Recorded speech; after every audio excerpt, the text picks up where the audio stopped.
This is a pretty interesting topic for a video, taking a look at the villains from my favorite thing ever.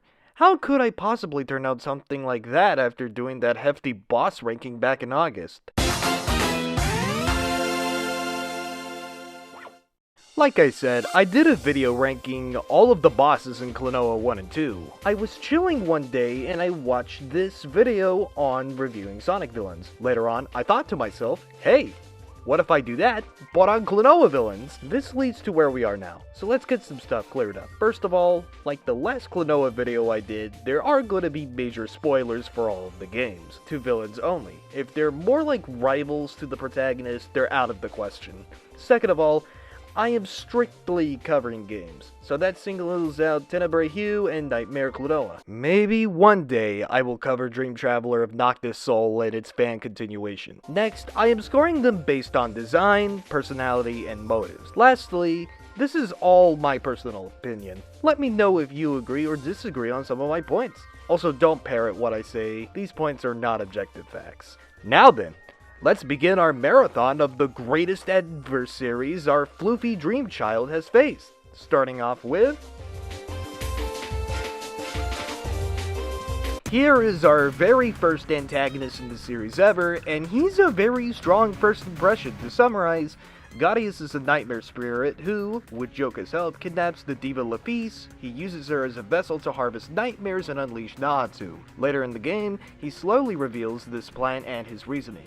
His reason is that he has grown tired of Phantomile favoring good dreams over nightmares. This may sound generic until he says he feels like he has been abandoned by the world. So, in his mind, he believes he should throw away the world as well. This is even sadder when you consider the canonical history behind the character. He was one of the 5 spirits of Phantomile and was just doing his thing, not actually really that evil. He was ostracized because of his role as the Dark Spirit, while the Light Spirit was the one showered with praise. He wasn't accepted as a part of the world and had to remain forgotten. Of course, he would become jealous and try to attack the people of Phantomile. Then again, that's what truly made him forgotten, as he was defeated and sealed away for 3,000 years. He might be a somewhat tragic character, but where he truly failed was keeping that ego in check. He considers himself and how he feels above the residents that shunned him millennia ago, which nearly led to his and nearly the destruction of the world. He was treated poorly by Phantomile, yes, but revenge isn't the answer. This game delivers this message in the most advanced way possible. It's like Plasma Bomber from Bomberman R, except the writers had more than 1/4 of a brain cell. Moving on, besides the story that this character has, he also takes W's in the design department. Just mwah. If that isn't the most unique looking Dark Spirit design, I don't know what is. I like how it contrasts with all the cutesier characters while not looking too out of place. He has this tall cloak for the body with an Egyptian mask to go with his human face. His original design had him completely hunched over, but I'm kinda glad they got rid of that. I don't know, I just thought he looked a little weird in the PS1 version. Phantasy Reverie series would merge the 2 designs together, and it looks pretty good besides the fact they now gave him teeth! Besides all the praise I have given him, what is truly holding him back? They gave him all this character, and they don't do a lot with him? He doesn't have enough screen presence until near the end of the game. Sure, he gets a mention that he did something here, and a brief lore dump there. However, it really isn't enough to really give him a screen presence. All of that goes to Joka, and is a slightly more effective villain. So my favorite spoofy boy gets a solid 4 out of 5. Actually, who is that Joka guy anyhow? Well, let me answer that one for you, Chief. Joka is Darnius' right-hand man and takes center stage as the villain for all of Door to Phantomile. Eventually, you get to fight him and he dies. While he may not have an in-depth backstory like his boss, he has everything else that makes him enjoyable. At first, he is shown as more of a Saturday morning cartoon bad guy. serving as a right-hand man to the true antagonist while having goofy interactions with our main protagonist. The comedy from Joka usually comes from his surprise and frustration at Klonoa's persistence. As the game goes on, he shows to be more of a cunning enemy, using the monsters he summons to gain more of an advantage. The scene where he kills Klonoa's grandpa is impactful because it shows the lengths he'll go to get what he wants, and also truly solidifies how much of a threat he becomes. Sure, he has opposed our protagonists effectively, but hasn't done anything this extreme before. He even acts completely smug about it as well, since he is the one with the prize. These actions are often fueled by his loyalty towards his boss. Whether it's motivated by fear or admiration is up to debate. One big W he gets over Darnius is screen time. He has enough screen time where he can be more memorable. Yeah, that is pretty much it for this character. A great antagonist who... Huh? What? What do you mean there is more than one appearance of this guy? During the year 2002, a year where Klonoa tried to broaden its reach as a very obscure franchise, there were 3 more games, and Joka made appearances on all of those games. The first is Klonoa Heroes, where he's got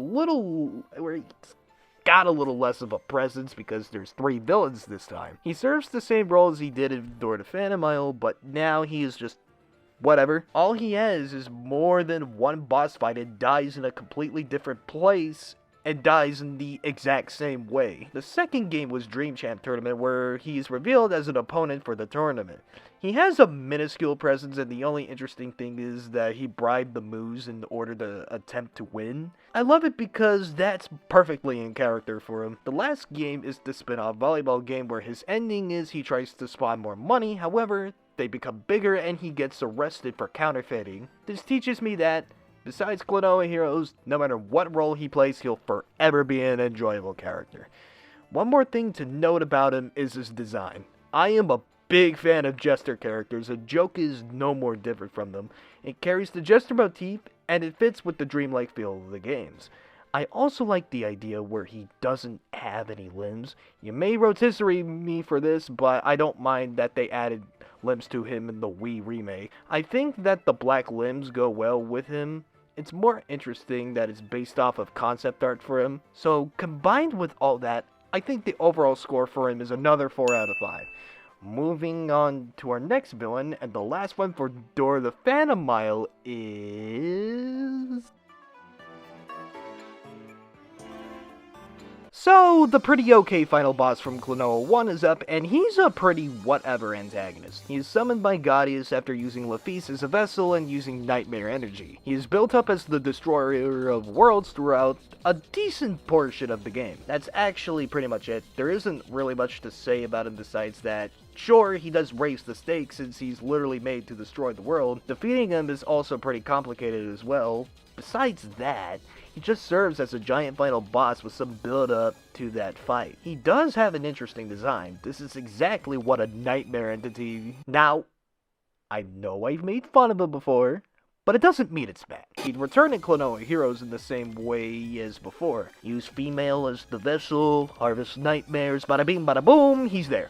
Except Klonoa Heroes adds a more interesting twist to the character. He's portrayed as a creator of the metals and the one true hero, quote unquote. They even took the Door to Phantomile version of him and made it the second form when you fought him. This design feels almost like an eldritch horror just waltzed its way into a Klonoa game. The other version of him is, well, still interesting. He appears in the spin-off Volleyball game as the final boss at the end of Championship mode. After beating the Championship mode a certain amount of times, he can be unlocked as a playable character. Beating Championship as him will unlock his ending, where he and Garland create a mascot for their new resort. Apparently, the resort closes on opening day, with the creepy mascot being one of the factors. Honestly, this ending is just absolutely hilarious and kind of foreshadowing what Namco would do to Pac-Man a little over a decade later. But that's just me. Overall, a decent villain with only 2 spin-offs, making him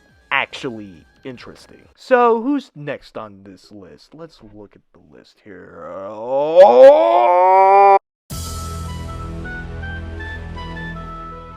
I know I went a little in-depth about Leorna's character in my boss ranking video, however, this is a good excuse for me to talk about her again. She plays the role of Darnius, and she has way more screen time, so she is already better. When we are introduced to her, other than demanding the ring from Klonoa, there isn't much we know about her. This actually creates an air of mystery about her. As you progress through the game, her true intentions are slowly revealed. She creates the Walmart Wind Ring and uses it to gather the elements. Eventually, she'd outsmart our main trio and have all the elements at once, thus summoning the Fifth Kingdom. We eventually learn that she was once a priestess herself, dissatisfied with her training, and she sets out to become a savior on her own. Karma will eventually bite her as the sorrow from the elements corrupt her and she becomes Cursed Leorna. One goated boss fight later, and she begins to look back on her actions.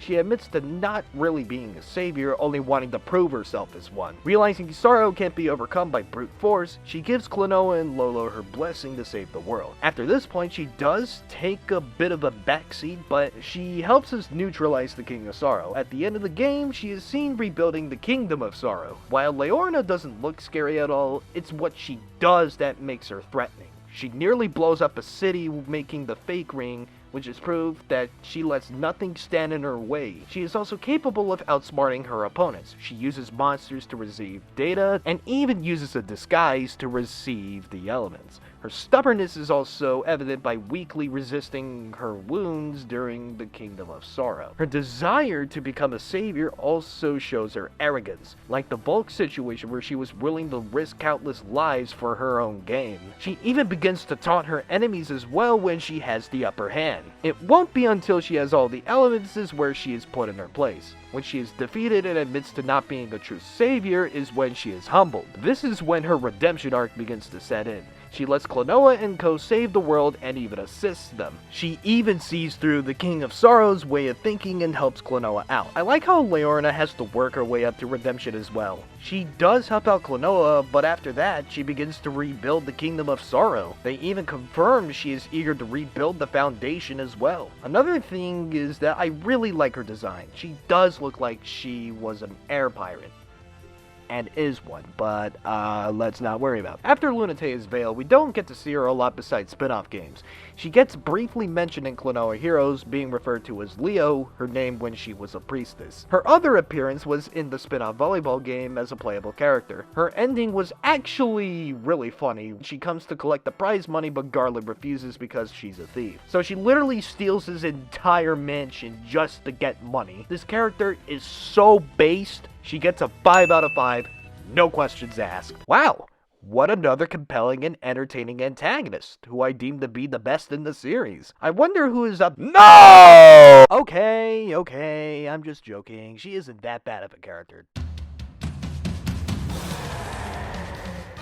Tat is the assistant of Leorna who usually attempts to steal the element. She even taunts Klonoa in the gang and usually winds the former around her finger. While she isn't a bad character, she's just Joka 2.0. Both work for our main enemy and get more screen time. I just don't find her as interesting as Joka. She doesn't do anything clever, and that cleverness is more given to Leorna. The only clever thing she does is hide an element between her literal split personalities. I also think it was a missed opportunity to give her a proper boss fight. At least she has some really funny interactions with Klonoa in the gang. Her loyalty to Leorna shows no bounds, staying by her side no matter what, which is really commendable. While Joka's dedication to Gaius was probably out of fear, her dedication to Leorna seems to be out of respect and love. I also really love her design. The hand puppet motif is very interesting, and I like how it also hints that she could split herself apart. Her only other appearance was the spin-off Volleyball game along with Leorna. Her ending was actually pretty funny and kinda wholesome. Apparently, the two made a bet and Tat won, so she paints Leorna in Tat's color palette. Then they go rob some guy who appears later on in the video. Overall, not a character I hate, but don't find interesting either. 3 out of 5. Oh my god. This villain is actually one of the best ones in the series. I know that I've given that title to, 3 of these characters already, but this is another runner-up, so I don't want to hear it. The King of Sorrow was, well, the King of Sorrow. He was the ruler of Euponia. He was sealed away with the rest of the kingdom when Sorrow was ignored. Throughout the game, his voice calls out to Klonoa for help. Once Leorna collects the elements in the rings with the 5th bell, the kingdom emerges. Once they stop the arc and traverse through the kingdom, they finally meet him. He reveals he summoned Klonoa and led him through false prophecies. He also revealed his plan to drown the world in sorrow and says Klonoa will help. When his first phase is defeated, he becomes confused on why Sorrow isn't accepted. Leorna comes in and calls him out and drops a ratio on him, saying he isolated himself, thinking he's the only one who can be sad. She lends Klonoa the power of the other elements in order to show him the power of the other kingdoms. After a second phase, it leaves him crying for help, and Klonoa gladly accepts. He then tells him that Sorrow will finally be accepted again and the king finally rests in peace. Except for the fact that the king reincarnated as a baby where he's finally happy, but let's not worry about that. In a way, King of Sorrow is actually similar to Darnius. I know I gave that title to Leorna, but that's in terms of roles. This is in terms of character. Both were playing an important role in their world, but were shunned because of their role, now wanting to seek revenge because they were abandoned by their world via world destruction. Unlike Darnius, he was able to be helped and can finally move on. This is due to Klonoa himself experiencing sorrow and can easily empathize with him. He easily ties with the game's message of accepting parts of ourselves that we don't like. By ringing the 5th bell, the world acknowledges and accepts sorrow as a part of itself. His design also does a good job portraying the character. When his name is first brought up, you'd expect him to be this powerful, evil, demonic ruler. As you would see later on, it shows the complete opposite effect. Except probably demonic. He's literally Klonoa's size, but has a lot of the powers he can use against his enemies. As for other appearances, he unfortunately is reduced to cameos and being in Phantasy Reverie series. To conclude, the King of Sorrow is truly not only one of the best villains in the series, but also one of the best characters in the series in general. 5 out of 5. No questions asked. Wow. First one to get a full score. That is pretty surprising. But also not surprising if you're familiar with the standards that these games hold for themselves. Anyways, who was that strange character in that segment? Well, let's answer that question, shall we? This is a character that not a lot of people talk about, but why? Maybe it's because he's from the games that not a lot of people like to talk about? Not because they're bad, but they're forgotten? Magoo is the Prime Minister and Royal Advisor of Emperor Julius. He and Julius charged Klonoa for breaking the law by dreaming and actively protesting against it. Magoo explaining that Julius has insomnia. Instead of punishing him, however, Julius puts him to a test in exchange for his freedom, with Magoo taunting him that he'll soon learn his folly as Klonoa is escorted. At the final boss, when Julius is defeated, he is glad that Klonoa and Hupo found his clues. Then it is revealed that Magoo is the King of Despair and the cause of Julius's insomnia. He also confirms he is the cause of manipulating people's dreams and turning them into monsters. Klonoa becomes his next target and the final battle begins. Magoo is defeated and Julius is finally at— Wait, what? It was a dream? I get these games are themed around dreaming, but what? Is this a dream within a dream? A dreamception, maybe? Oh yeah. That is my twist villain alarm going off. Yeah, in a way, Magoo does have traits that qualify him as a twist villain. He recontextualizes the events in the story, he tricks the characters, and has a heavy emphasis on the climax in the story. Is he an effective twist villain? Yeah, unlike most twist villains where they would come off as nice at first, and then eventually reveal themselves to be evil. Magoo does not come off as nice, and he acts more harsh towards our protagonist. He does it more in a way that he is upholding the law, so it's a little more subtle. There even could be a slight hint where he says Klonoa will learn his folly. If that doesn't make you a little suspicious, then his design will. Look at that. Isn't that suspicious? Even his true form is actually terrifying, taking on a dragon-like appearance. Besides Empire Dreams, the only other appearance is that he makes a cameo in the volleyball game in Tat's ending. Overall, a pretty good attempt at a twist villain, although he gets nowhere near as much recognition as the others. 4 out of 5. Maybe a 3.5. I don't know.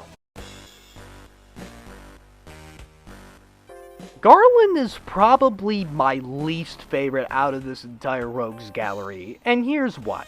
So to summarize, Garland is the closest Klonoa gets to a consistent main antagonist. He appears in a decent portion of the franchise, and he is a rotund mad scientist with dictator drip. He has that Saturday morning cartoon villain feel to him, but not a lot is done to make him interesting, unlike Joka. He is first introduced in Klonoa Heroes as the true antagonist of the game. He holds Lolo captive and makes her harvest the nightmares of the world. Does that sound familiar? He is able to unleash Nahatomb's darkness, but then gets absorbed by Nahatomb. Since we never see him after that, it's good to know that he is dead. In Empire Dreams' sequel Dream Champ tournament, he is the holder of the tournament. Those who lose get turned into gears to build his machine. He is once again defeated. In Klonoa Beach Volleyball, he and Nahatomb hold the volleyball tournament, and he's not dead this time. He has a brand new super form for the final stage in the championship mode. Unfortunately, he doesn't go Super Saiyan. He just has a headset with increased stats. Winning as Garland, he gets called out for using a machine, so he lets everyone use it, but is then defeated, so he goes on to make Super Garland. Winning as Super Garland, the same thing happens, but everyone gets a super form. So in retaliation, he goes on to make Ultra Instinct Garland. I wish he did. He makes a more powerful version of himself and promises to beat anyone who complains.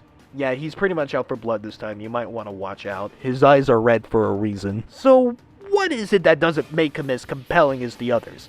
It's just that he is a little generic for a Klonoa villain. All he wants to achieve is to rule the world, and in beach volleyball he wants to create a sports conglomerate. When he gets his comeuppance, it went from dying to getting morbed on for a gag. Dream Chat Tournament does try to make him a threat by turning everyone into gears, but that's it. Klonoa Heroes is when he is the most serious and competently written, using the matter of circumstances to his advantage and also manipulates others. I also like his design. The dictator motif does a little to help him stand out. Overall, a generic villain where there was an attempt of making a reoccurring villain. 2.5 out of 5. Also, are we going to ignore his criminal record in Dream Champ Tournament? While he didn't have a lot of appearances, Jenga is actually a lot more substantial than Garland. To summarize, Jenga is the third of the trio of villains in Klonoa Heroes. He is the main assistant to Garland, helping with gathering info for Nahatomb's darkness. He's the former partner of Boots, who is also Guns' father. Jenga was ordered by Garland to kill Boots when he refused to revive Nahatomb's darkness, taking Boots' gun as a souvenir.